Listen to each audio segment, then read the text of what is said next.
The Honourable Leader of the Opposition. Mr. Speaker, no drama lesson will distract from the question that I asked. The question was very clear. How much did the Liberal Party get in donations directed from Beijing? I've asked it multiple times. I find it incredible that he can't stand up and answer with a zero. Totally. I mean, if he knows for sure it didn't happen, if he's not been briefed to the contrary, he would say so right now. Yeah. But he's dodging the question. He's trying to engage in a dramatic distraction. So I will give him one more chance. Answer the question. How much money did his party get from the dictatorship in Beijing? How much? Honourable Prime Minister.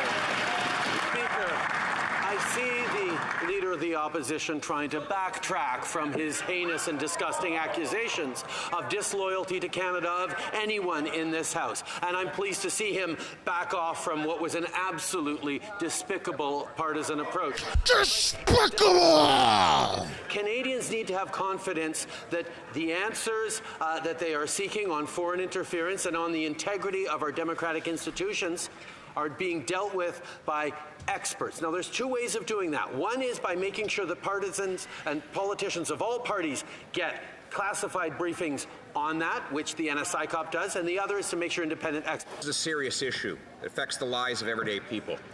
Canadians of Chinese descent have been targeted for abuse in their own country, including right under the nose of the Prime Minister. There have been police stations set up by a foreign government in our country. He's done absolutely nothing about it. We need to know why it is he's done nothing about it. Can he tell us how many diplomats from the Chinese embassy and consulate has he expelled since learning about these police stations? How many? The Right Honourable Prime Minister. Speaker, the selective partisan memory of the Leader of the Opposition is quite openly on display right now. It was just a few months ago where they were criticizing me for standing up directly to President Xi Jinping as I talked about the impacts of foreign interference in our government, in our country. I will continue to ensure that we're holding to account anyone who engages in illegal actions in Canada, including in foreign interference. We have never hesitated to take action where and when necessary, and we will continue to.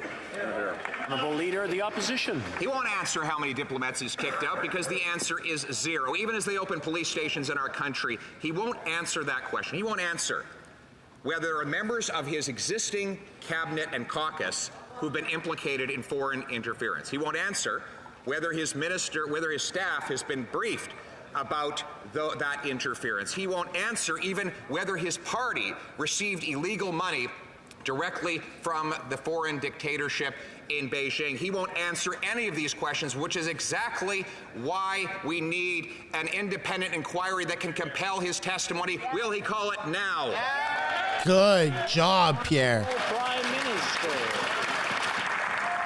Mr. Speaker, the excessive partisanship we're seeing and this issue that is extremely serious and extremely important to Canadians is exactly why we have chosen to appoint an independent expert to make the determination on how we can best reassure Canadians and ensure that our government and our institutions are doing everything to protect our democracy. That is exactly what we are doing. And we have seen experts say a public inquiry is necessary. We've seen other experts say it wouldn't get to the truth. That's why an independent expert will make that determination. Honourable Leader of the Opposition. He's blocking a public inquiry which would compel him to give answers. His members are blocking an investigation here at Parliament. He won't answer questions on the floor of the House of Commons. He's even got a bill that would allow him to censor the internet. It's almost as if he admires the basic Chinese communist dictatorship.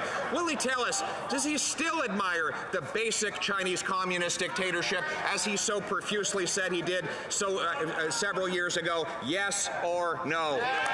Good job.